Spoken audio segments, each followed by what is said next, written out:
شاہ جہاں صدائے رمضان۔ بسم اللہ الرحمن الرحیم۔ مولا صلی وسلم دائما ابدا علی حبیبک خیر الخلق کلہم۔ السلام علیکم ناظرین و سامعین کرام، 9 نیوز HD کے لائیو اسٹوڈیو سے رمضان المبارک کی اسپیشل ٹرانسمیشن صدائے رمضان میں آپ کو خوش آمدید کہتے ہیں۔ اس ٹرانسمیشن میں پورے ماہ رمضان المبارک میں مختلف شخصیات اور موضوعات پر گفتگو ہوگی انشاءاللہ العزیز۔ آپ کا میزبان آپ کی خدمت میں حاضر ہوگا محمد لقمان رضا، اور ہمارے ساتھ شریک گفتگو ہوں گے مختلف اسلامک اسکالرز اور آقا کریم رؤوف الرحیم علیہ الصلاۃ والتسلیم کی بارگاہ اقدس میں گلہائے عقیدت، اور صحابہ و اہل بیت کرام علیہم رضوان کی بارگاہ ناز میں مناقب کے گلدستے پیش کرنے کے لیے مختلف ثناخوان موجود ہوں گے۔ یکم رمضان المبارک، سبھی کو رمضان المبارک کی آمد، تشریف آوری، یہ مبارک مہینہ، اس کی ڈھیروں مبارکیں ہوں۔ اللہ تعالی ہم سب کو رمضان المبارک کی رحمتوں، برکتوں کو، مغفرتوں کو سمیٹنے کی توفیق عطا فرمائے، اور اپنے آپ کو بہتر سے بہتر علمی، روحانی، ایمانی حوالے سے کرنے کی توفیق عطا فرمائے، آمین۔ ناظرین سامعین، آج حضور غوث اعظم رضی اللہ تعالیٰ عنہ سیدنا شیخ عبد القادر جیلانی الحسنی والحسینی آپ کے تذکار پاک ہوں گے۔ بالخصوص آپ کی ولادت باسعادت کے حوالے سے گفتگو ہوگی۔ آپ کی زندگی کے مختلف گوشوں اور پہلوؤں پر مختصراً کلام ہوگا۔ اس حوالے سے ہمارے ساتھ شریک گفتگو ہوں گے آج کے ہمارے معزز مہمان اسلامک اسکالر جناب علامہ یاسر حسین قادری صاحب۔ ان کے ساتھ نبی رحمت صلی اللہ علیہ وآلہ وسلم کی بارگاہ اقدس میں ہدیہ عقیدت پیش کریں گے ہمارے مہمان ثناخوان جناب حافظ احمد علی شاہی صاحب۔ میں آپ دونوں معزز مہمانوں کو خوش آمدید کہتا ہوں۔ سب سے پہلے علامہ یاسر حسین قادری صاحب، حضور غوث اعظم رضی اللہ تعالیٰ عنہ، آپ کے اللہ تعالیٰ نے آپ کو کئی مقامات سے نوازا، علمی، روحانی، پھر خاندانی مقام و مرتبہ۔ تو سب سے پہلے آپ کا سلسلہ نسب، آپ کے والدین کریمین، بالخصوص دیگر آباء و اجداد اور خاندانی پس منظر جو ہے، اس حوالے سے ہمارے ناظرین کی رہنمائی کیجیے کہ آپ کو اللہ تعالیٰ نے کس خاندانی نجابت اور شرف سے نوازا تھا۔ بسم اللہ الرحمن الرحیم۔ سیدنا کریم صلی اللہ علیہ وآلہ وسلم۔ سب سے پہلے میں قبلہ مفتی لقمان رضوی صاحب آپ کا شکر گزار ہوں کہ آپ نے انتہائی بابرکت گھڑیوں میں، اور جو محبوب سبحانی ہیں حضرت سیدنا شیخ عبد القادر جیلانی الحسنی والحسینی، آپ کی ذات بابرکات پر مجھے گفتگو کرنے کی، مجھے ان کی بارگاہ میں حاضری لگوانے کی یہ جو سعادت بخشی آپ نے۔ مفتی صاحب، حضرت سیدنا عبد القادر جیلانی الحسنی والحسینی، آپ کا سارا خاندان ہی اولیاء اللہ کا خاندان ہے۔ سبحان اللہ، سبحان اللہ۔ آپ بغداد کے قریب جیلان قصبے میں آپ تشریف لائے، 470 ہجری میں آپ کی ولادت ہوتی ہے، سبحان اللہ، اور سادات کے گھرانے میں یہ پھول کھلتا ہے، سبحان اللہ۔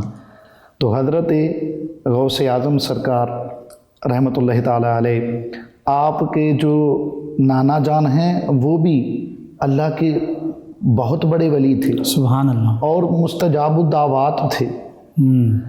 ایک ہوتا ہے ہاتھ اٹھائے تو اللہ پاک قبول فرمائے، تو وہ مستجاب الدعوات ہو گئے۔ سبحان اللہ۔ آپ کا مرتبہ اونچا تھا کہ آپ دل سے جس بندے پہ راضی ہوتے اللہ اسے انعام سے نواز دیتا، سبحان اللہ، اور جس پر آپ ناراض ہوتے اللہ پاک اس بندے کو سزا عطا فرماتا۔ اللہ اکبر۔ ٹھیک۔ تو آپ کی پھوپھی جان بھی اللہ کی ولیاں ہیں۔ سبحان اللہ۔ ایک مرتبہ جیلان میں قحط پڑا، بارش نہ ہوئی، لوگوں نے نماز استسقاء بھی ادا کی اور لوگوں نے دعائیں بھی کی، جی، ہر چند کے کوششیں کی، بارش نہ ہوئی تو لوگ مل کر آپ کے گھر پہ آپ کے دروازے پہ آ گئے جی اور آ کر کے آپ کی پھوپھی جان کی بارگاہ میں عرض کیا کہ دعا کیجیے اللہ پاک بارش عطا فرمائے، چارہ تک نہیں رہا، جانور بھی بھوکے مر رہے ہیں.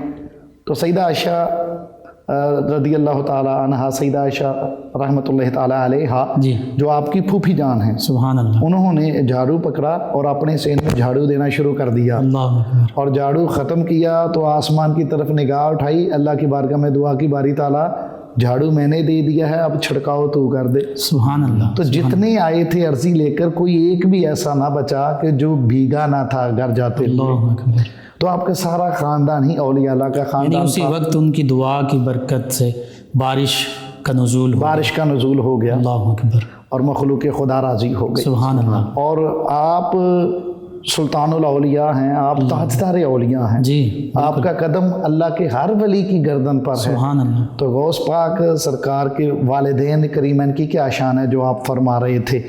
تو ایک ایسا باپ ہونا چاہیے تھے جسے دنیا غوث کا باپ کہے. سبحان اللہ. ایسی ماں جس اس کی شان کیا ہوگی جسے غوث کی ماں کہا جائے. سبحان اللہ. تو حضرت غوث پاک سرکار کے جو والد گرامی ہیں ان کا نام حضرت سیدنا ابو صالح موسیٰ جنگی دوست ہے. سبحان اللہ. ٹھیک. تو یہ جوانی کے عالم میں ہی ذکر و اذکار میں اور وظائف میں مناجات میں ان کا وقت گزرتا. سبحان اللہ. اور نہر کے کنارے چلے جاتے، وہاں پہ پانی کی دستیابی بھی ہوتی تھی. ٹھیک ہے. تو ایک دن بھوک لگی اور کچھ دنوں سے نہیں کھایا تھا تو دیکھا کہ نہر میں ایک سیب کا پھل جو ہے وہ بہتا ہوا آ رہا ہے. اللہ اکبر. تو طبیعت کے تقاضے کے مطابق آپ نے وہ سیب کا اٹھایا اور اس کو کھا لیا. جب کھا لیا تو ذہن میں خیال آیا ابو صالح جو کھایا وہ تیرا نہ تھا اور جس کا تھا اسے پوچھا نہ تھا. سبحان اللہ. اسی خیال پر آپ پانی کی مخالف سمت چلنا شروع کر دیا. پھر وہ مقام آیا جہاں پر آپ نے دیکھا کہ نہر کے کنارے ایک باغ ہے اور باغ کو جو سیب کا ایک درخت ہے اس کی جو شاخیں ہیں وہ نہر میں جھکی ہوئی تھی اور ان پر اسی طرح کے لال سیب وہ لگے ہوئے تھے. تو آپ نے کہا یہی باغ ہے جس کا میں نے پھل کھایا. آپ اس باغ کے مالک کے پاس جاتے ہیں اور باغ کا مالک بھی کوئی عام شخص نہ تھا. سبحان اللہ. وہی مستجاب الدعوات حضرت شیخ عبداللہ صومعی رحمۃ اللہ تعالیٰ. سبحان اللہ. سبحان اللہ. تو انہیں جا کر کہا کہ میں نے سیب کھایا، آپ مجھ سے سیب کا عوض لے لیں یا مجھے معاف کر دیں.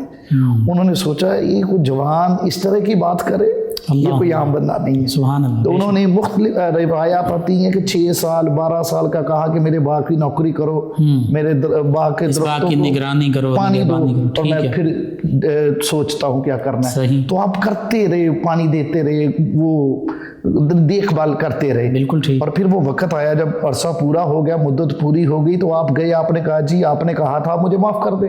کہا میں نے کہا تھا میں سوچوں گا. ہاں اب تو چاہتا ہے کہ میں تجھے سیب کا حق معاف کر دوں. تو میری ایک بیٹی ہے جو زبان سے گونگی ہے، جو کانوں سے بہری ہے، جو آنکھوں سے اندھی ہے، جو پاؤں سے معذور ہے، تو اس کے ساتھ تو نکاح کر لے تو میں تجھے سیب کا حق معاف کر دیتا ہوں. ٹھیک. اب ایسی جو علامات بتائی گئیں ایسی شریک حیات کو اپنانا ساری زندگی اس کی غلامی کرنے کے مترادف تھا. لیکن آپ نے کہا کہ دنیا کا سودا یہ سستا ہے، آخرت میں رسول اللہ کی بارگاہ میں شرمندگی نہ ہو جائے. اللہ اکبر. سبحان اللہ. آپ نے قبول کر لیا، پھر نکاح ہوا، پھر آپ نے دیکھا کہ ویسے تو نہ تھے وہاں، تو اللہ پاک نے صورت بھی خوب عطا فرمائی اور سیرت بھی خوب عطا سبحان فرمائی. اللہ. تو انہوں نے اب باہر آئے پریشانی کے عالم میں، تو وہ باغ کے جو مالک ہیں شیخ عبداللہ صومعی وہ بھانپ گئے کہ یہ پریشان ہے اس وجہ سے. بالکل. تو کہا آپ کی کوئی بیٹی اور تو نہیں تھی؟ آپ نے جو علامات بتائی ہیں وہ ان میں نہیں ہیں. تو شیخ عبداللہ صومعی رحمۃ اللہ تعالیٰ نے فرمایا جوان نہیں، یہ میری وہی بیٹی ہے جو میں نے کہا تھا زبان سے گونگی ہے. اس کا مطلب یہ ہے کہ اس نے اپنی زبان سے کسی غیر محرم کے ساتھ گفتگو نہیں کی. سبحان اللہ. اور جب بھی پڑھا ہے رب کا قرآن پڑھا ہے اور اللہ کے رسول کا فرمان یاد کیا ہے. سبحان اللہ. اور جو میں نے کہا آنکھوں سے اندھی ہے، اس کا مطلب یہ ہے کہ اس نے اپنی آنکھوں سے غیر محرم کو نہیں دیکھا اور میری اجازت کے بغیر دہلیز سے باہر قدم نہیں بڑھایا. تو یہ چیزیں بیان کی اور کہا تو کیا سمجھتا ہے تو ایسے آگے تجھے بھیجا گیا تھا، جس نہر سے تو نے پھل اٹھا کر کھایا ہے اسی نہر سے میں وضو کر کے تہجد کے وقت اپنے رب کی بارگاہ میں مناجات کرتا ہوں، سبحان اللہ، اپنے اللہ کی بارگاہ میں سجدے کرتا ہوں، سبحان میں نے تہجد میں رو کر اپنی رب سے دعائیں مانگی تھی، ان دعاؤں کا ثمر تو ہے۔ اللہ اکبر۔ تو میں نے اللہ کی بارگاہ میں دعائیں کی تھیں وہ کہ میری بیٹی، میری عمر یہ ہو گئی، اب بال سفید ہو گئے، کہ مجھے اپنی بیٹی کے لیے ایسے فرد کی تلاش تھی جو اللہ کی بارگاہ میں مقبول ہو۔ سبحان اللہ، تو خود بھی اللہ کے ولی ہیں، بیٹی بھی اللہ کی ولیاں ہیں، جی جی، اور یہ جو داماد ہیں یہ بھی اللہ کے ولی ہیں۔ تو جب ایسے ماں باپ پاکیزہ کردار ہوں گے سر، تو پھر پیدا ہونے والا بیٹا بھی تو غوث اعظم ہوگا۔ تو یہ نوجوان اور یہ ان کی صاحبزادی یہ حضور غوث اعظم رضی اللہ عنہ کے والدین، یہ والدین ہیں، سبحان اور حضور غوث اعظم آپ والد کی طرف سے حسنی سید ہیں، سبحان اللہ، اور والدہ کی طرف سے حسینی سید ہیں، نجیب الطرفین ہیں۔ سبحان اللہ، سبحان اللہ، حضور غوث پاک سرکار کے جو والد گرامی حضرت سیدنا ابو صالح موسیٰ جنگی دوست، یہ بیٹے ہیں حضرت سید عبداللہ کے، سبحان اور سید عبداللہ بیٹے ہیں سید یحییٰ کے، سبحان اللہ، سید یحییٰ بیٹے ہیں سید داؤد کے، اللہ، سید داؤد بیٹے ہیں سید موسیٰ ثانی کے، سبحان اور اللہ، سید موسیٰ ثانی بیٹے ہیں سید عبداللہ کے، سبحان اللہ، اور سید عبداللہ بیٹے ہیں سید موسیٰ الجون کے، جی، اور سید موسیٰ الجون بیٹے ہیں سید عبداللہ المحض کے، سبحان اللہ، اور سید عبداللہ المحض بیٹے ہیں سیدنا امام حسن مصنع کے، سبحان اللہ، اور امام حسن مصنع بیٹے ہیں سیدنا امام علی مقام امام حسین رضی اللہ تعالیٰ امام عنہ حسن مجتبی، امام حسن مجتبی، سبحان اللہ، رضی اللہ تعالیٰ عنہ کے، جی، اور وہ بیٹے ہیں سونے مولا کائنات سبحان حضرت علی المرتضیٰ رضی اللہ تعالیٰ عنہ سیدہ فاطمہ الزہرا ان کے لال ہیں۔ اور ماں کی طرف سے اگر دیکھتے ہیں تو حسینی سید ہے، اللہ، آپ کی اماں جی سیدہ ام الخیر رحمۃ الجبار، جی، وہ بیٹی ہیں حضرت شیخ عبداللہ سومی رحمۃ اللہ علیہ، جن کا باغ کے مالک ہیں، جی وہی، اور وہ بیٹے ہیں سیدنا ابو جمال الدین محمد کے، سبحان اور سیدنا ابو جمال الدین محمد بیٹے ہیں سیدنا جواد کے، جنہیں امام تقی بھی کہا جاتا سبحان اللہ، ہے، سبحان وہ بیٹے ہیں سیدنا امام علی رضا کے، سبحان اور سیدنا امام علی رضا بیٹے ہیں امام موسیٰ کاظم کے، سبحان اللہ، اور سیدنا امام موسیٰ کاظم بیٹے ہیں سیدنا امام جعفر الصادق کے، اور سیدنا امام جعفر الصادق بیٹے ہیں سیدنا امام محمد الباقر کے، اور سیدنا امام محمد الباقر بیٹے ہیں سیدنا امام زین العابدین رضی اللہ تعالیٰ عنہ کے، اور سیدنا امام زین العابدین بیٹے ہیں سیدنا امام علی مقام امام حسین رضی اللہ تعالیٰ عنہ کے، اور آپ بیٹے ہیں مولا کائنات حضرت سیدنا علی المرتضیٰ رضی اللہ تعالیٰ عنہ۔ سبحان اللہ، سبحان اللہ، تو والدین کی طرف سے نجیب الطرفین ہیں، بے شک، ماں کی طرف سے حسینی سید ہیں، اللہ، اور باپ کی طرف سے آپ حسنی سید۔ سبحان اللہ، سبحان اللہ۔ حضور غوث اعظم رضی اللہ عنہ کے والدین کا بہت خوبصورت آباء و اجداد کا آپ نے تذکرہ اور سلسلہ نسب بیان کیا۔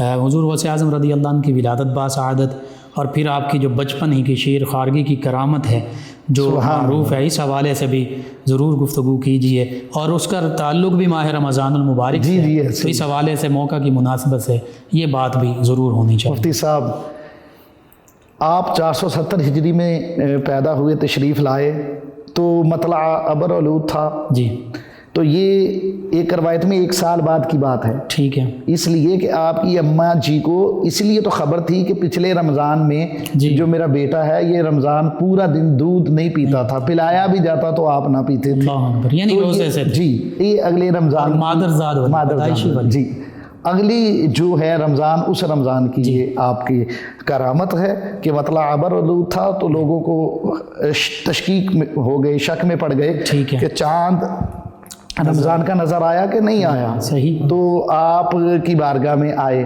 تو آپ کی اماں جی نے فرمایا کہ یہ جو میرا بیٹا ہے، اور یہ بات خبر مشہور ہو چکی تھی، بالکل، کہ سادات کے گھر میں ایک شہزادہ آیا ہے، اور پیدا ہوتے ہی وہ رمضان کا احترام کرتا ہے، سبحان اللہ، سارا دن دودھ نہیں نوش فرماتے تھے۔ آپ کی اماں جی سے پوچھا گیا کہ چاند نظر آیا یا نہیں آیا، لوگ شک میں ہیں، تو آپ کی اماں جی سیدہ ام الخیر فرماتی ہیں میرے بیٹے نے صبح سے لے کر شام تک کل بھی دودھ نہیں پیا، تو اس کا مطلب ہے یکم رمضان ہے، چاند نظر آ چکا ہے، یعنی سحری کے بعد سے دودھ نوش نہیں فرماتے تھے۔ اللہ اکبر، یعنی لوگ جو ہیں آپ کی اس بچپن کی کرامت سے بھی واقف تھے. جی اور آپ سے جب سوال کیا گیا، دریافت کیا گیا حضور غوث پاک کی بارگاہ میں، عرض کیا گیا کہ آپ کو کب علم ہوا، متى علمت انک ولی اللہ، آپ نے کب جانا کہ آپ اللہ کے ولی ہیں؟ آپ فرماتے میں نے بچپنے میں جان لیا تھا. جب میں ایک مرتبہ حج کے دن تھے تو آپ فرماتے ہیں میں جنگل کی طرف گیا تو بیل کے پیچھے پیچھے میں چلنے لگا تو بیل نے رک کر کے، وہ بے زبان جانور کو اللہ نے زبان عطا کی تو رک کر کے کہا عبد القادر تو ان کاموں کے لیے پیدا نہیں کیا گیا. اور جب کہتے ہیں میں مدرسے میں جاتا تو غیب سے آواز آتی، اے بچوں راستہ دے دو، جگہ دے دو، اللہ کا ولی تشریف. سبحان اللہ سبحان اللہ. حضور غوث اعظم رضی اللہ عنہ کی یہ کرامت اور پیدائشی ولی ہونا یہ اللہ تعالیٰ کی طرف سے خاص شرف ہے آپ کے لیے. آپ کے تحصیل علم کے حوالے سے بالخصوص ابتدائی علوم اور پھر خاص طور پر اس دور میں جو اعلیٰ علوم، وہ آج بھی اعلیٰ ہی ہیں، قرآن و حدیث، فقہ کے علوم، روحانی ظاہری باطنی علوم. تو ان علوم کی تحصیل کے لیے آپ نے کیسے جد و جہد کی، مشکلات برداشت کی، سفر کیے، اور پھر اس دوران بھی کرامات کا ظہور ہوتا ہے، اس حوالے سے بھی کلام کیجیے گا. حضرت غوث پاک سرکار رضی اللہ تعالیٰ عنہ، آپ کو جب یہ بیل والا واقعہ ہوا تو آپ نے گھر آ کر اپنی اماں جی سے ذکر کیا، وہ بھی اللہ کے ولیاں ہیں جی، بصیرت پہ ان کی بھی لاکھوں سلام. تو آپ کی بارگاہ میں اجازت لی ہے جی تحصیل علم کے لیے. اور حضور غوث پاک سرکار اپنی ان کی پیدائش بھی کرامت ہے. جی جی آپ کی امی جی کی عمر مبارک 60 سال تھی جب آپ کی ولادت ہوئی ہے، اور اس عمر میں عورتوں کے بچے نہیں ہوتے. بالکل صحیح ہے. تو یہ کرامت تھی. تو اس وقت جب ضرورت تھی ماں کو کہ بچہ پاس رہے، اس وقت ضرورت تھی. تو یہ دیکھیے یہ قربانی ہے جی، یہ اللہ کے رسول کے دین کے لیے، اپنے نانا کے دین کے لیے اپنے بیٹے کو وقف کر دیا. اور باپ آپ کے فوت ہو چکے تھے کم سنی میں، وصال ہو چکا تھا، اور 80 دینار ان کی وراثت تھی. سبحان اللہ. وہ پھر 40 غوث پاک سرکار کے ایک اور بھائی بھی تھے حضرت سیدنا ابو احمد رضی اللہ تعالیٰ عنہ. تو ماں نے 40 ان کے لیے رکھی اور 40 آپ کی دامن میں سی دیے. سبحان اللہ. اور آپ کو اجازت دے دی کہ آپ عراق کی طرف سفر فرمائیں اور وہاں پہ جا کر کے تحصیل علم کے لیے. تو آپ اب دیکھیے جس قافلے میں بھیج رہے ہیں کوئی رشتہ دار نہیں ہے اس قافلے میں. ہمارے تو ہاں ساتھ والی گلی میں نہیں بھیجتے مدرسے میں، اور کہ جی دور ہے تحصیل علم کے سواریاں ساز و سامان لگا ہوتا، مشقت تھی، محنت تھی، مصائب تھے سفر کے. بالکل صحیح. تو آپ اس قافلے کے ساتھ شریک ہو جاتے ہیں. ایک روایت میں عمر 12 سال ہے اور ایک میں 18 سال کی عمر ہے. اور آپ چلے جاتے ہیں اور ایک مقام آتا ہے جہاں پر جا کر ڈاکوؤں کا ایک جتھا جو ہے وہ آپ کے قافلے کو روک کر لوٹنا شروع کر دیتا ہے. تو جس طرح وہ سارے تاجروں کو لوٹ رہے تھے، ہر شریک قافلہ کو لوٹ رہے تھے، تو ایک جو ہے ڈاکو وہ آپ کے پاس آتا ہے، آ کر کہتا ہے بیٹے اب بتا تیرے پاس کیا ہے؟ آپ فرماتے ہیں میرے پاس 40 دینار ہیں. وہ کہتا ہے اس پہ میں وقت ضائع کروں گا. لڑکا کہہ رہا ہے، وہ آگے چلا جاتا ہے. دوسرا بھی آتا ہے ایسے ہی بات کر، جی نوجوان ایسے ہی بات کر رہا ہے. تو جب سارے قافلے کو لوٹ رہی ہے تو جو سردار تھا اس بدوی اس کا نام لیا جاتا ہے، تو اس نے پوچھا اپنے کارندوں سے کہ بتاؤ کوئی رہ تو نہیں گیا؟ بتایا گیا سردار سارے کلیئر کر لیے، تمام کی تلاشی لے لی ہے، سرچنگ کر لی ہے. ہاں ایک لڑکا ایسا ہے، وہ لڑکا 9 عمر ہے، وہ کہتا ہے کہ میرے پاس 40 دینار ہے. وہ کہتا ہے جی ابھی وہ بتا رہا تو دوسرا ڈاکو کھڑا ہو گیا، جی میں بھی گیا تھا، اس نے مجھے بھی یہی کہا. تو ڈاکو سردار نے کہا اتنی بڑی رقم ہے 40 دینار؟ جی چھوٹی رقم نہیں تھی، اپنے باپ کی وراثت میں حصہ لے کر آئے تھے اپنا. تو ایک 40 سونے کے ٹکڑے تھے. بالکل صحیح. تو شاید اتنا پورے قافلے سے بھی نہ لوٹا گیا ہو، صحیح، اس لیے بلایا گیا. تو آپ سے پوچھتا ہے ڈاکوؤں کا سردار، اے لڑکے تو نے کہا کہ تیرے پاس 40 دینار ہے؟ جی. آپ فرماتے ہیں ہاں میرے پاس 40 دینار ہے. کہتا کدھر ہے؟ آپ بتاتے ہیں تو ادھیڑا جاتا ہے، تو چھن چھن کرتے وہ 40 دینار زمین پہ گر جاتے ہیں. ٹھیک ہے. ڈاکوؤں کا سردار سوچنے پہ مجبور ہو جاتا ہے، کہتا ہے اے لڑکے اگر تو چاہتا تو اپنا مال بچا بھی سکتا تھا. تجھے پتا تھا ہم لوٹنے والے ہیں، تیرے سامنے پورے قافلے کو ہم نے لوٹا ہے، اور تو جہاں جا رہا تیرا رشتہ دار بھی قافلے میں نہیں ہے، اور تو جہاں جا رہا ہے تجھے زندگی کے موڑ موڑ پہ روپے کی ضرورت پڑنی تھی، تو چاہتا تو اپنے پیسے بچا سکتا تھا. آپ فرماتے ہیں ڈاکو کے سردار جب میں گھر سے چلا تھا میری ماں نے مجھے سینے سے لگا کر پیار کیا تھا، اور جب ودا کیا تھا آپ کی امی جی نے تو سیدہ کے لفظ یہ تھے بیٹا پتہ نہیں زندگی میں دوبارہ تیری صورت دیکھوں یا نہ دیکھوں، آنکھوں میں آنسو تھے۔ اور جب وداع کرتی ہیں تو کہا بیٹا نصیحت یہ کی تھی بیٹا جھوٹ کبھی نہیں بولنا کچھ بھی ہو جائے۔ کہا ڈاکوؤں کے سردار جب میں گھر سے چلا تھا میری ماں نے مجھے وصیت کی تھی بیٹا کبھی جھوٹ نہیں بولنا زندگی میں۔ اور یہ تو 40 دینار ہیں، عبد القادر کی جان بھی چلی جاتی تو میں اپنی ماں کے حکم کی نافرمانی میں۔ جب ڈاکوؤں کے سردار نے یہ دیکھا تو وہ حیران ہوا، ندامت ہوئی اسے، کہنے لگا سوچنے لگا کہ دیکھو تو ایک بچہ ہو کر اپنی ماں کے حکم کی نافرمانی نہیں کرتا، اور میں اتنی عمر میری 50-60 سال ہو گئی میں اپنے رب کی نافرمانی کر رہا ہوں۔ تو یہ آپ کی کرامت تھی، آپ کی گفتگو کی برکت سے، آپ کی برکت سے تو سارے ڈاکوؤں نے توبہ کر لی اور تمام کا سامان آپ کی برکت سے واپس ہو گیا۔ اللہ اکبر۔ اور روایات میں آتا ہے کہ وہ بھی اللہ کے نیک بندے۔ اچھا یہ مشقتیں کتنی اٹھائی جب آپ وہاں پہ چلے گئے؟ جی جا کر آپ نے مدارس میں پڑھنا، حضرت ابو سعید مبارک المخزومی رحمۃ اللہ تعالیٰ علیہ ان کے ادارے میں چلے گئے اور آپ نے وہاں پہ تحصیل علم شروع کر دیا۔ جی تو کچھ وقت گزرا کہ آپ کے پاس سے پیسے ختم ہو گئے۔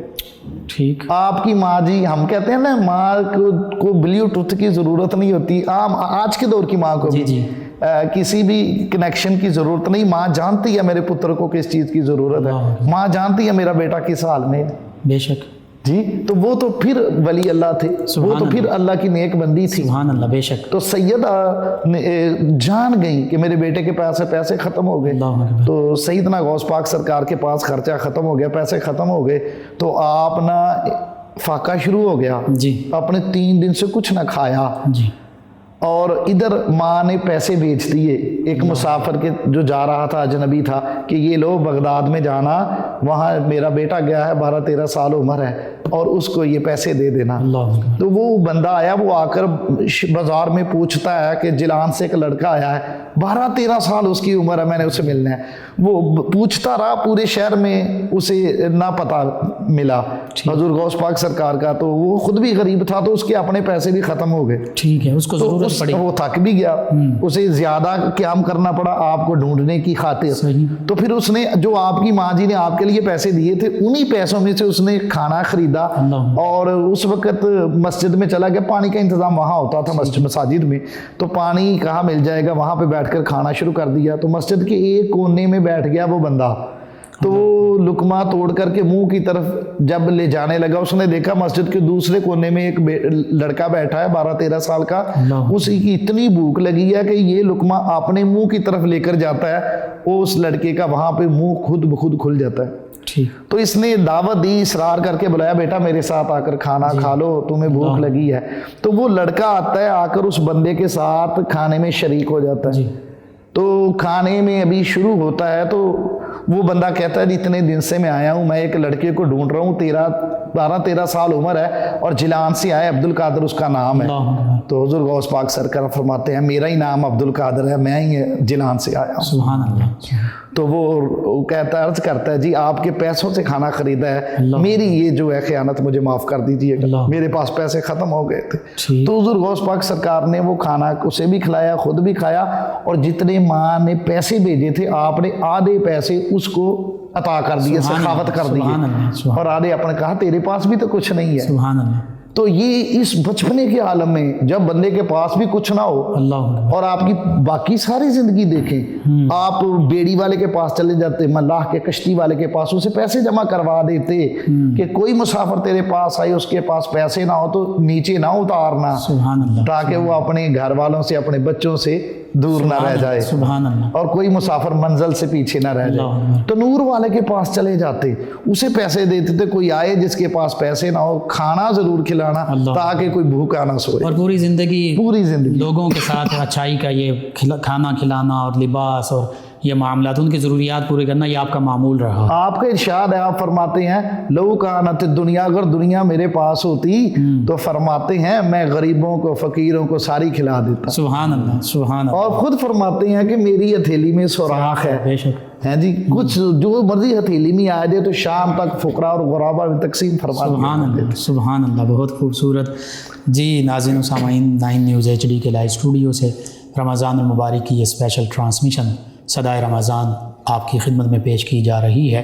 حضور غوث اعظم رضی اللہ عنہ، آپ کی سیرت، آپ کا اخلاق، آپ کے کردار، آپ کی کرامات کے حوالے سے گفتگو ہو رہی ہے۔ سلسلہ کلام جاری رہے گا۔ اس دوران آقا کریم صلی اللہ علیہ وآلہ وسلم کی بارگاہ ناز میں گلہائے عقیدت پیش کریں گے جناب حافظ احمد علی شاہد صاحب۔ جی حافظ۔ ایسا تجھے خالق نے طرحدار بنایا،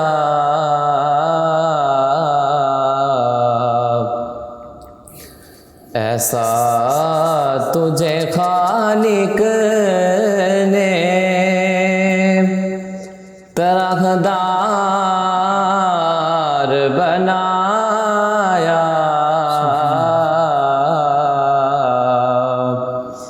یوسف کو تیرا طالب دیدار بنایا، سبحان اللہ۔ کونین بنائے گئے سرکار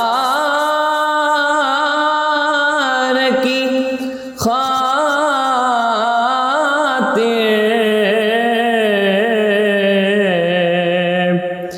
کونین بنائے گئے میرے سرکار کی خاطر، کونین کی خاطر تمہیں سرکار بنایا، سبحان اللہ۔ ایسا تجھے خالق نے طرحدار بنایا، سبحان اللہ۔ کنجید تمہیں اپنے خزانوں کی خدا نے، کنجید تمہیں اپنے خزانوں کی خدا نے، محبوب کیا مالک کو مختار بنایا، ایسا تجھے خالق نے طرحدار بنایا، سبحان اللہ۔ یوسف کو تیرا طالب دیدار بنایا،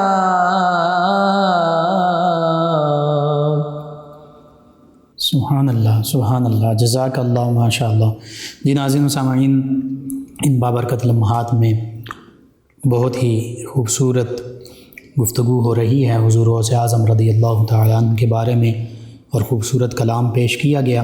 ناظرین و سامعین، 9 نیوز ایچ ڈی کے لائیو اسٹوڈیو سے رمضان المبارک کی یہ اسپیشل ٹرانسمیشن صدائے رمضان آپ کی خدمت میں پیش کی جاتی رہے گی انشاءاللہ العزیز پورا رمضان المبارک۔ آج حضور غوث اعظم رضی اللہ عنہ کی ولادت باسعادت کے حوالے سے کلام کیا جا رہا ہے، گفتگو ہو رہی ہے، ہمارے ساتھ شریک گفتگو ہیں ہمارے معزز مہمان اسلامک اسکالر جناب علامہ یاسر حسین قادری صاحب۔ ناظرین سامعین، حضور غوث اعظم رضی اللہ تعالیٰ عنہ، آپ کے سلسلہ نسب پر گفتگو ہوئی، خوبصورت، عظمت، رفعت اور شان والا۔ اسی طرح آپ کے آباء و اجداد کا ذکر ہوا، وہ بھی اولیاء اللہ اہل بیت کرام میں سے، نبی کریم صلی اللہ علیہ وآلہ وسلم کی آل پاک میں سے۔ پھر بچپن کی اور تحصیل علم کی کرامات کا ذکر ہوا۔ عام طور پر کرامات تو بیان کی جاتی ہیں، تعلیمات بیان نہیں کی جاتی، لیکن تعلیمات کا بھی ذکر ہو رہا ہے، مزید ہوگا۔ اور آج ہم دیکھتے ہیں بعض اوقات یہ کہا جاتا ہے کہ اولیاء اللہ یا پیر انہیں کہا جاتا ہے کہ جنہیں دین کے علم سے کوئی سروکار نہیں ہوتا۔ یہ ایک پرسیپشن بن چکی ہے، ایک لوگوں کا خیال ہے، خام خیالی ہے۔ اس حوالے سے جب ہم دیکھتے ہیں پیران پیر حضور غوث اعظم دستگیر رضی اللہ عنہ آپ روحانی اور باطنی، قرآن و حدیث، فقہ کے تمام علوم اور تمام علوم کے تمام شعبوں میں ماہر ہیں، عالم دین ہیں، عالم ظاہر ہیں، عالم باطن ہیں، عالم حق ہیں۔ اور ولایت کے لیے بھی علم دین کا حاصل کرنا یہ شرط ہے، یہ ضروری ہے، یہ لازمی ہے۔ علم کے بغیر تو اللہ تعالیٰ کی معرفت بھی حاصل نہیں ہو سکتی۔ تو حضور غوث اعظم رضی اللہ عنہ اس حوالے سے بھی تمام مسلمانوں کے لیے اور بالخصوص صوفیاء کے لیے روشنی کا مینار ہیں، مشعل راہ ہیں۔ آج ضرورت اس امر کی ہے کہ اگر ہم سلوک کی منازل پر چلنا چاہتے ہیں، سلوک کی منازل طے کرنا چاہتے ہیں، اور جو یہ تصوف کی منزل ہے اس راستے پر گامزن ہونا چاہتے ہیں، تو پھر حضور غوث اعظم رضی اللہ عنہ کی زندگی کے، مبارک زندگی کے تمام گوشوں اور پہلوؤں کی پیروی کرنا ہوگی۔ یعنی صرف کرامات نہیں، کرامات حق ہیں، ان اولیاء اللہ کی شان ہیں، لیکن ہم نے یہ دیکھنا ہے کہ کرامات کے ساتھ ساتھ ان کی تعلیمات کیا ہیں، اور پھر ان کا علمی روحانی مقام و مرتبہ کیا ہے۔ اسی حوالے سے گفتگو کرتے ہیں، تفصیل جانتے ہیں جناب علامہ یاسر حسین قادری صاحب۔ حضور غوث اعظم رضی اللہ عنہ، آپ کا علمی روحانی مقام و مرتبہ، آپ کی تصانیف، اور جو دینی حوالے سے اور روحانی حوالے سے مختلف شعبوں میں اللہ تعالیٰ نے آپ کو اوج کمال عطا فرمایا، اس پر گفتگو کیجیے۔ حضور غوث پاک سرکار نے تحصیل علم کے بعد 25 سال آپ نے چلہ کشی بھی فرمائی ہے، اللہ اکبر، ٹھیک۔ اور آپ نے ریاضت و مجاہدہ، جی جو آپ نے جب بیعت فرمائی ہے، تھوڑا اندازہ کیجیے ناظرین کے لیے بھی یہ میں کہتا ہوں کہ وہ کیسی شخصیت ہوگی، وہ کیسا پیر ہوگا، وہ کیسا کامل انسان ہوگا کہ جس کے مرید حضور غوث پاک سرکار رضی اللہ تعالیٰ عنہ۔ ان کا نام، آپ کے جو پیر ہیں، آپ کے جو شیخ ہیں، مرشد ہیں، ان کا نام ہے حضرت ابو سید مبارک المخزومی رحمۃ اللہ تعالیٰ علیہ۔ تو یہ شجرہ عالیہ، آپ جنیدی سلسلے میں بیعت فرمائی آپ نے، تو یہ آپ کا کمال کہہ لیجیے آپ کا کہ جنیدی سلسلے میں بیعت فرمائی، اور جب آپ اس سلسلے میں بیعت ہوئے تو یہ سلسلہ قادریہ بن گیا، سبحان اللہ، آپ کے نام نامی سے منسوب ہو گیا۔ سبحان اللہ۔ آپ کے شیخ ہیں حضرت ابو سعید مبارک المخزومی رحمۃ اللہ تعالیٰ علیہ، ان کے شیخ حضرت ابو الحسن علی ہنکاری رحمۃ اللہ تعالیٰ علیہ ہیں، ان کے شیخ حضرت شیخ ابو الفرات ترتوسی رحمۃ اللہ تعالیٰ علیہ ہیں، جی ان کے شیخ حضرت ابو الفضل عبد الواحد التمیمی رحمۃ اللہ تعالیٰ علیہ، اور یہ مرید ہیں حضرت شیخ ابو بکر شبلی رحمۃ اللہ تعالیٰ علیہ، بڑے عظیم نام، اور حضرت ابو بکر شبلی رحمۃ اللہ تعالیٰ علیہ آپ کو جو فیض ملا ہے، آپ نے جو بیعت فرمائی ہے وہ حضرت سید الطائفہ حضرت ابو القاسم سیدنا جنید بغدادی رحمۃ اللہ تعالیٰ، جی، اور حضرت جنید بغدادی رحمۃ اللہ تعالیٰ علیہ کے جو پیر و مرشد ہیں وہ حضرت خواجہ سری سکتی رحمۃ اللہ تعالیٰ علیہ، اور حضرت خواجہ سری سکتی رحمۃ اللہ علیہ کے جو شیخ ہیں وہ حضرت خواجہ معروف کرخی، وہ ہیں جنہوں نے اسلام بھی حضرت امام علی رضا علیہ السلام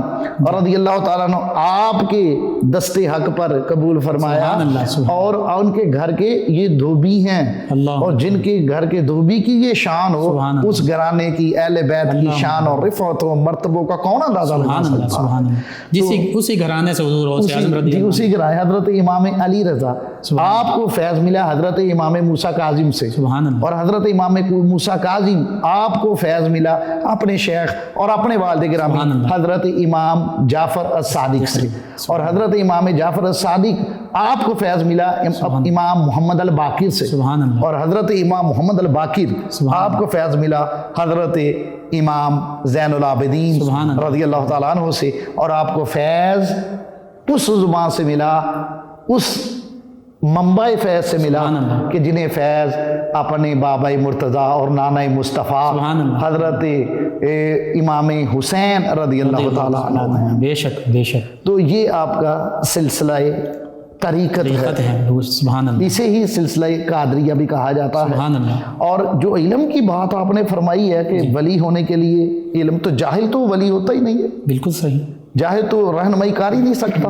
آپ نے خود لکھا ہے، دیکھیے حضرت غوث پاک سرکار فرماتے ہیں، خود اپنے بارے میں فرماتے ہیں درست العلم حتی صرت کتبا، سبحان فرماتے ہیں میں علم پڑھتا گیا، پڑھتا رہا حتیٰ کہ میں کتب بن گیا۔ سبحان اللہ۔ تو یہ پڑھتے پڑھتے اللہ نے یہ درجے عطا فرمائے ہیں، پڑھاتے پڑھاتے کیا مقام سبحان اللہ ہوگا۔ سبحان اللہ سبحان اور اللہ۔ آپ کا جس طرح آپ فرما رہے تھے ظاہری علوم اور باطنی علوم، روحانی علوم، آپ نے میں آپ کو بتا دوں کہ آپ نے قرآن کی تفسیر بھی لکھی ہے، بے شک، تفسیر جیلان، اللہ اکبر، اور غالباً اس کا ترجمہ آج اردو میں بھی ہو چکا ہے۔ صحیح ہے، تفسیر جیلانی کے نام، تفسیر جیلانی آپ نے قرآن کریم کی تفسیر لکھی ہے، سبحان اللہ، کوئی پڑھے تو صحیح۔ بالکل صحیح، اور پھر آپ کی 30 سے زائد تصانیف ہیں، سبحان اللہ، اور آپ کی تصانیف پھر آپ نے آپ کے ظاہری علوم دیکھنے ہوں، ظاہری علوم پہ غنیت و طالب علم دیکھ لیں آپ، جی اصول الدین عقیدے کی عقائد پہ آپ نے لکھی ہے، سبحان اللہ، اور تصوف پہ دیکھنی ہے تو فتوح الغیب کمال سبحان کی کتاب ہے، اللہ، اور سر الاسرار، اور سر الاسرار ہے۔ اللہ اکبر، آپ نے اس میں 80 سے زائد مقالہ جات ہیں آپ کے، الفتح الربانی، الفتح الربانی بھی آپ کی ہے، بے شک، ٹھیک ہے، اسے دیکھ لیں آپ۔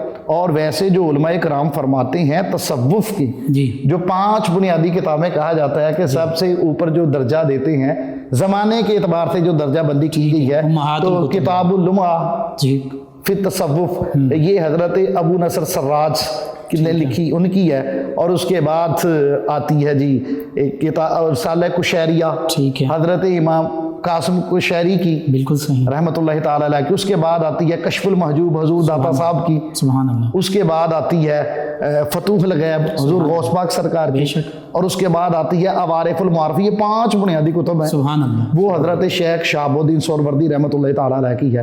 اور یہ 5 زمانے کے اعتبار سے ہیں، ورنہ اگر درجے کے اعتبار سے کریں تو حضور غوث پاک سرکار کی فتوح الغیب کا یا دوسرا درجہ ہے یا تیسرے درجے پہ سبحان آتی ہے، اللہ، اور ان کے بھی اردو تراجم دستیاب ہیں، اردو اور فتوح الغیب۔ اس پہ ابن تیمیہ جیسے بندے نے اس کی شرح لکھی ہے، اللہ اکبر، انہوں نے اس کی شرح لکھی ہے۔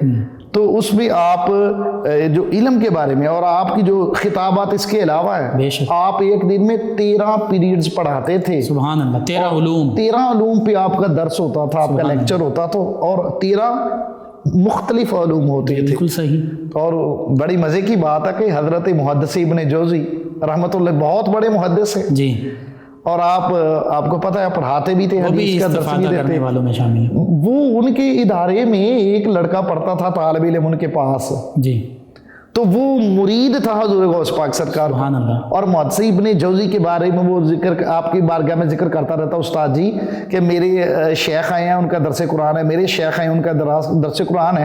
تو آپ کو حضور غوث پاک سرکار کے علمی مقام کا مطلب نئی جانکاری تھی، پہلے نہیں جانتے تھے، تو محدث ابن جوزی وہ جو طالب علم آپ کا تھا، مرید ان کا تھا، اصرار کر کے اپنے استاد کو اپنے شیخ کے مجلس میں لے گیا۔ اللہ اکبر، تو وہاں طریقہ کار یہ تھا، ایک قاری صاحب کھڑے ہوتے ہوئے قرآن کی آیت تلاوت کرتے اور حضور غوث پاک سرکار اس کی تفسیر فرماتے۔ سبحان اللہ، سبحان تو حضور محدث ابن جوزی وہاں پہ مجلس میں بیٹھ کے اپنے شاگرد کے ساتھ ہی، تو ایک آیت پڑھی گئی تو محدث ابن جوزی خود فرماتے ہیں سبحان اللہ، کہ ایک آیت پڑھی اور حضور غوث پاک سرکار نے اس کی تفسیر فرمائی۔ جی، تو جیسے تفسیر فرماتے وہ جو مرید تھا غوث پاک سرکار کا وہ ایسے دیکھتا، ستائش طلب نظروں سے دیکھی تھی تفسیر فرمائی، تو محدث ابن جوزی فرماتے اشارے سے مجھے بھی آتی ہے، ٹھیک ہے، دوسری فرمائی، یہ تفسیر میں ہاں جانتا جی، ہوں، وہ پھر شاگرد نے دیکھا، پھر فرمایا مجھے بھی آتا ہے یہ، صحیح، تو 11 تفسیریں فرمائی، 11 حضور محدث ابن جوزی فرماتے رہے مجھے آتی، بالکل صحیح، محدث ابن جوزی کہتے ہیں لوگوں اس کے بعد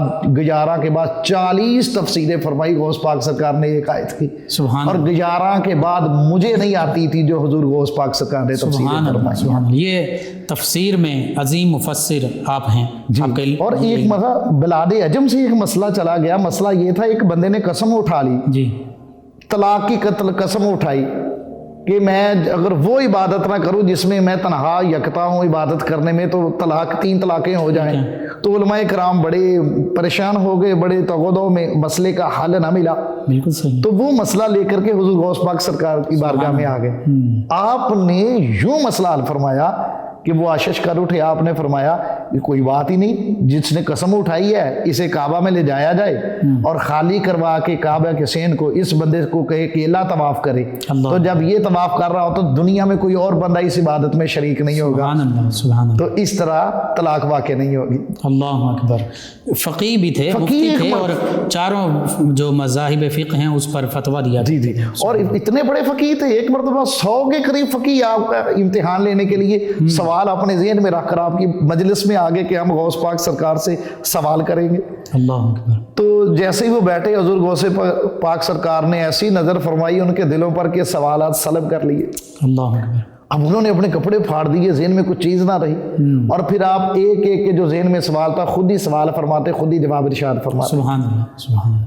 اور جو آپ پہلے فرما رہے تھے، مجھ سے پہلے گفتگو کی آپ نے کہ جو ولی ہوتا ہے، جو پیر ہوتا ہے، وہ جاہل نہیں ہوتا، اس کے لیے علم ضروری ہے. بالکل صحیح. تو حضور غوث پاک سرکار خود فرمایا، خود لکھا ہے اپنی کتاب میں.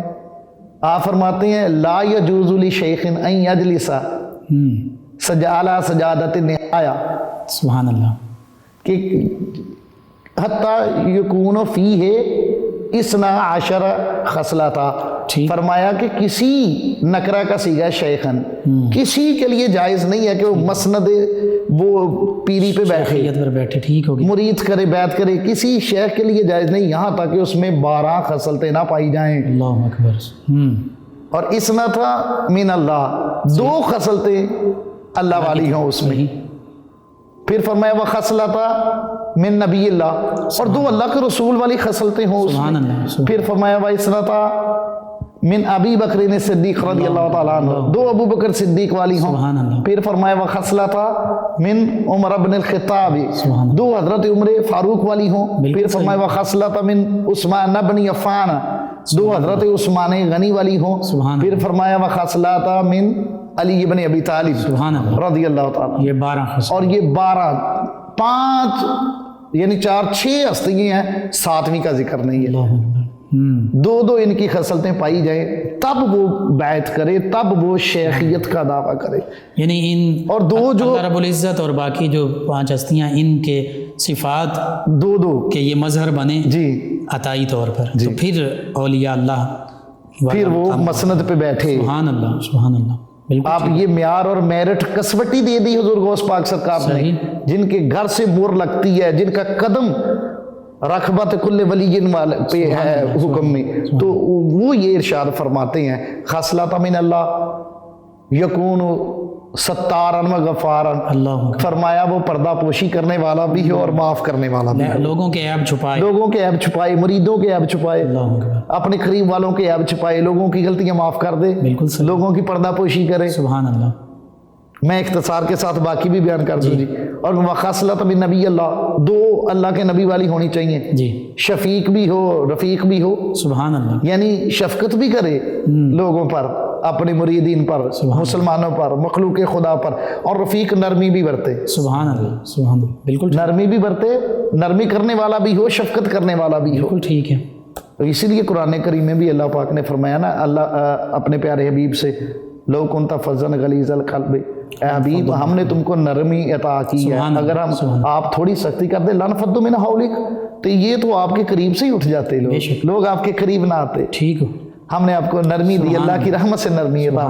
تو 2 یہ والی نرمی ہو، یہ والی شفقت ہو. اور فرمایا وخصلۃ من ابی بکر صدیق، 2 حضرت ابو بکر صدیق والی ہوں. یکون صادقا و متصدقا، وہ صادق بھی ہو اور لوگ اسے سچا کہتے بھی ہوں. سبحان اللہ. یعنی خود بھی سچ بولتا ہو، جھوٹ نہ بولے. اور یاد رکھیے جس زبان پر جھوٹ ہوتا ہے اس کو کبھی کشف نہیں ہوتا. بالکل صحیح. اس کو کبھی الہام نہیں ہوتا، اس کو سگنل ہی نہیں آتے. بالکل ٹھیک ہے. اگر آ بھی جائیں تو ڈیٹیکٹ نہیں ہوتے. صحیح. وہ جاننے فائدہ نہیں اٹھا سکتا وہ. تو شرط یہ ہے ولی ہونے کے لیے، شیخ ہونے کے لیے، کہ وہ بندہ سچ بولتا ہو. سبحان اللہ. بے شک. اور سچ بھی ایسا بولتا ہو لوگ بھی کہیں کہ بندہ سچا ہے. بالکل صحیح. یہ سچ بولتا ہے. اور پھر فرمایا وخصلۃ من، جو حضرت عمر فاروق سے ہیں، یکون امارا او نہایا، کہ وہ نیکی کا حکم دینے والا بھی ہو اور برائی سے روکنے والا بھی ہو. سبحان اللہ سبحان اللہ. اب یہاں دیکھیے کہ شفیق رفیق، وہاں نرمی کا یہ مطلب نہیں ہے کہ اب وہ کوئی برائی سے نہیں روکنا، بالکل صحیح، نہیں، وہ دعوت میں نرمی ہے، بالکل صحیح، یعنی کہ وہ نیکی کا حکم دینے والا بھی ہو اور برائی سے روکنے والا بھی ہو. ہمارا عالم یہ بڑی بڑی ہماری جماعتیں تو ہیں، دعوت دیتی ہیں نیکی کی لیکن برائی سے کوئی نہیں روکتا. بالکل صحیح ہے. اللہ اور قرآن میں بھی ہے، اللہ کے لیے محبت تو ہے، اللہ کے لیے بغض نہیں ہے.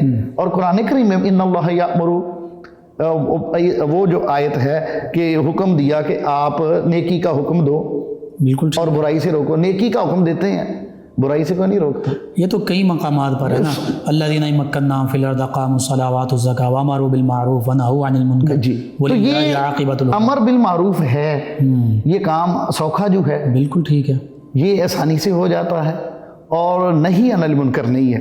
بالکل وہ آپ کو دعوت دین تو لوگ دیتے نظر آئیں گے، نیکی کی دعوت دیتے نظر آئیں گے، لیکن اگر کچھ برائی ہو رہی ہے، کوئی شادی پہ مطلب ایسی غیر شرعی حرکتیں ہو رہی ہیں تو وہ روکنے میں نہیں آئیں گے آگے. تو کہا وہ نیکی کا حکم بھی دے اور برائی سے روکنے والا بھی ہو. یہ دو خصلتیں حضرت عمر والی. وخصلۃ من عثمان بن عفان، سبحان اللہ، یکون، وہ جو ہے وہ قیام اللیل، یعنی کہ وہ رات کو قیام کرنے والا بھی ہو اور لوگوں کو کھانا کھلانے والا بھی ہو. سبحان اللہ سبحان اللہ. یعنی وہ راتوں کو قیام کرے اللہ کی بارگاہ میں، نوافل کی کثرت کرے، وہ تہجد پڑھے، سبحان اللہ، چھ جائے کہ بندہ فرض بھی لے رہے، بالکل ٹھیک، اور پھر میں کھانا کھلانے والا ہوں. اچھا، اس سے ہٹ کر بات ہے مفتی صاحب، جتنے اللہ نے مجھے توفیق دی ہے، میں نے حضرت آدم علیہ السلام سے لے کر پیارے کریم آقا علیہ الصلوۃ والسلام تک اور تمام صحابہ کرام اور اللہ کے جتنے ولی ہیں، نیک بندے ہیں، حضور داتا صاحب ہیں، حضور سلطان باہو ہیں، خواجہ غریب نواز ہیں اور غوث پاک سرکار ہیں، آپ جتنی کی بھی سیرت پڑھی ہے تو تمام کے جو سلوک علیحدہ ہیں، مطلب طریقے علیحدہ ہیں اور شریعت علیحدہ ہیں، کلمے بھی علیحدہ ہیں، لیکن جو ایک چیز کامن ہے نا جی، جو مشترک بات ہے، وہ کھانا کھلانا ہے. یعنی مذاہب فقہ ہو سکتا ہے، کوئی حنبلی یا شافعی یا مالکی یا حنفی ہے، یا کوئی چشتی سلسلے ہو، قادری سے ہو، نقشبندی سے ہو، ٹھیک ہے، اپنا منزل ایک ہی ہے، لیکن یہ چیز بھی کامن ہے کہ وہ کھانا کھلاتے تھے، مخلوق خدا کے لیے دسترخوان بچھاتے تھے.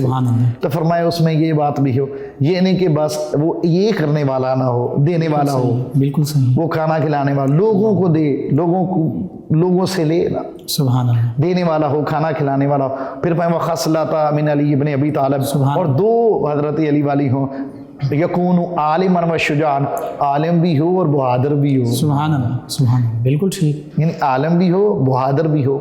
ٹھیک. تو جب تک فرمایا یہ 12، یعنی علم کے بغیر بھی نہیں، علم کے بغیر بھی نہیں، بے علم نہ تواں، اور بزدل نہ ہو، حق کی بات کرنے والا ہو، یہ نہ ہو حق بیان ہی نہ کر سکے. بالکل ٹھیک ہے. فرمایا جب تک یہ 12 خصلتیں کسی شیخ میں نہ پائی جائیں تو وہ اس کے لیے جائز نہیں. لا یجوز لشیخ ان یدلی سالہ سجادۃ نہایا، اس کے لیے جائز نہیں ہے کہ وہ مسند پہ بیٹھے. اللہ اکبر، سبحان اللہ، بہت خوبصورت گفتگو. آخر میں اس پر بھی کلام ہو، آپ کی تعلیمات کا آپ نے ذکر کیا مختصراً. آپ کی تعلیمات سے امت مسلمہ کے لیے، ہمارے نوجوانوں کے لیے، علماء کے لیے، تمام طبقات انسانیہ کے لیے اور مسلمانوں کے جتنے بھی طبقات ہیں ان کے لیے کیا خاص پیغام ہے؟ خاص پیغام آپ اپنی کتاب فتح الغیب میں لکھتے، ایک مقام پہ لکھتے، ارد بدون، تھوڑے پہ راضی ہو جاؤ. سبحان اللہ سبحان اللہ. یہ میں سمجھتا ہوں یہ پیغام آپ کا امت کے لیے، عشاء کے لیے، کہ رزق معاملے میں قناعت اختیار کریں. اللہ نے جتنا دیا اس پہ راضی ہو جائیں، کبھی لالچ نہ کریں، کبھی حرص نہ کریں، صحیح، کبھی زیادہ کی حرص نہ رکھیں، بلکہ جو اللہ نے دیا ہے جتنا اللہ دے رہا اس پہ راضی ہو جائیں. وہ کسی درویش نے کہا تھا نا، خوش نصیب وہ نہیں ہے جس کے نصیب بڑے اچھے ہیں، خوش نصیب وہ ہے جو اپنے نصیبوں پہ خوش ہے. اللہ اکبر، بے شک معنی بھی یہی بنتا ہے. معنی بھی تو فرمائے ارد بدون، تھوڑے پہ راضی ہو جاؤ. اور کریم آقا علیہ الصلوۃ والسلام کی جیسے آپ فرمانے لگے تھے، حدیث مبارکہ بھی ہے بالکل کہ جو اللہ کے دیے ہوئے تھوڑے سے رزق پر راضی ہو جاؤ تو اللہ تمہارے تھوڑے سے عمل سے، سبحان اللہ، کہ تم اللہ کے دیے ہوئے تھوڑے رزق پہ راضی ہو جاؤ، اللہ تمہارے تھوڑے مال پہ راضی ہو جائے. سبحان اللہ سبحان اللہ، بے شک. تو قناعت کا آپ نے درس دیا، آپ ہر چیز بانٹ دیا کرتے تھے. اور ما علی من اقتصد کی یہ تفسیر ہے. بالکل، یعنی آج یہ ایک مسلمان فرد سے لے کر ایک مسلمان گھرانے حتیٰ کہ پورا ایک مسلم ریاست مملکت اسلامیہ پاکستان ہی کی بات کر لیں، امت مسلمہ کی بات کر لیں، اگر اسی ایک چیز کو ہم اس ایک اصول کو ہی اپنا لیں ان تمام انفرادی اجتماعی سطحوں پر، تو پھر یہ جو معاشی ہم رونا روتی ہیں یہ بھی ختم ہو سکتا ہے۔ سر آپ معاشی رونے کی بات کرتے ہیں، زندگی کا ہر دکھ ختم ہو جاتا ہے، آپ دینے والے بنے تو صحیح۔ اللہ اکبر، اللہ پاک آپ کی عمر میں برکت ڈالتا ہے، سبحان اللہ، اللہ پاک آپ کی عمر کو دراز فرما دیتا ہے جو بندہ دینے لگ جائے اور معاف کرنے لگ جائے، سبحان اللہ، سبحان شکر کرنے لگ قناعت جائے، پسند ہو جائے، قناعت پسند ہو جائے، شکر کرنا، یہ قرآن کا فیصلہ ہے نا جی۔ لَإِن شَكَرْتُمْ لَأَزِيدَنَّكُمْ، فرمایا تم شکر ادا کرو میں تمہیں زیادہ دوں گا۔ بے شک بے تو شک، آپ بانٹیں، یہ بھی شکر کا ایک درجہ ہے کہ جو اللہ نے دیا ہے وہ اللہ کی مخلوق میں بانٹیں۔ سبحان اللہ۔ اور اسی سے اگلی بات اور یہ یہ کرم والوں کی علامتیں ہوتی ہیں، جن پہ اللہ کا کرم ہوتا ہے سر، وہ نرم دل ہوتے ہیں اور ان کی نشانی ہے وہ بانٹتے ہیں، سخی ہوتے ہیں، یہی ساری خصلتیں جو ہیں وہ سامنے آ رہی ہیں، کیونکہ اللہ کبھی بخیل کو اپنا دوست نہیں بناتا، بخیل بھلے جتنا بھی عبادت گزار ہو، اور سخی اللہ کا بے دوست ہے۔ شک۔ تو لئن شکرتم لازیدنکم، پھر فرمایا وَلَئِن کفرتم ان عذابی لشدید، اگر تم انکار کرو گے، ناشکری کرو گے تو پھر میرا عذاب شدید ہے۔ تو وہ عذاب مہنگائی، بےروزگاری، معاشی معاملات، دیگر جو یہی تو فرق نہیں سمجھ آتا ہمارے جو اقتدار کے ایوانوں میں بیٹھے ہیں کہ اسلام کا حسن دیکھیے، اسلامی نظام کا، نظام مصطفیٰ صلی اللہ علیہ وسلم کا، کہ جو آپ کی جمہوریت ڈیموکریسی ٹیکس لگاتی ہے وہ بھی دیتا ہے جو 10 لاکھ کماتا ہے، اور وہ بھی دیتا ہے جو 10,000 کمانے والا ہے۔ اور اسلام کا حسن دیکھیے کہ اسلام ان پر زکوٰۃ لگاتا ہے جو صاحب حیثیت ہے، وہ 10,000 والے پہ نہیں لگاتا، وہ اس کی پہ نہیں لگاتا جو ایک ڈنگ کا آٹا خریدتا ہے 2 کلو، اس پہ زکوٰۃ نہیں ہے، اور ٹیکس تم سب پہ لگاتے ہو۔ اللہ، تو یہ اسلام کا حسن ہے کہ زکوٰۃ کا جو نظام ہے وہ آ جائے، اسلامی نظام آ جائے تو کوئی بھوکا نہ رہے، معاشی خوشحالی بھی ہو۔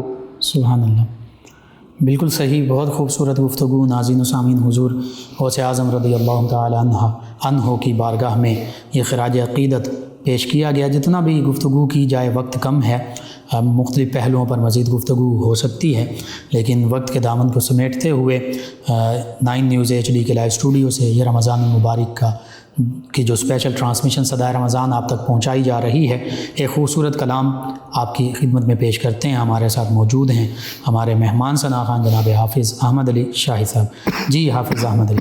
لجپال نبی میرے در دادی دوا دینا،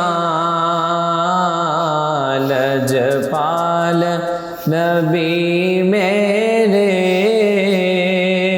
در دادی دوا دینا، جب وقت نزا آئے دامن دی ہوا دینا، میں نعت تیری پڑھدا، میں ذکر تیرا کردا، میں نعت تیری پڑھدا، میں ذکر تیرا کردا، اس ذکر دی برکت نال، اس ذکر دی برکت نال میری قبر وسا دینا، سبحان اللہ، سبحان اللہ۔ نبی میرے در دادی دوا دینا، جب وقت نزا آئے دامن دی ہوا دینا، دل روندا اے جان دینے جدو لوکی مدینے نو، دل روندا اے جان دینے جدو لوکی مدینے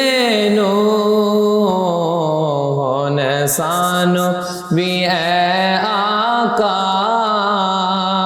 ہن سانو بھی اے آقا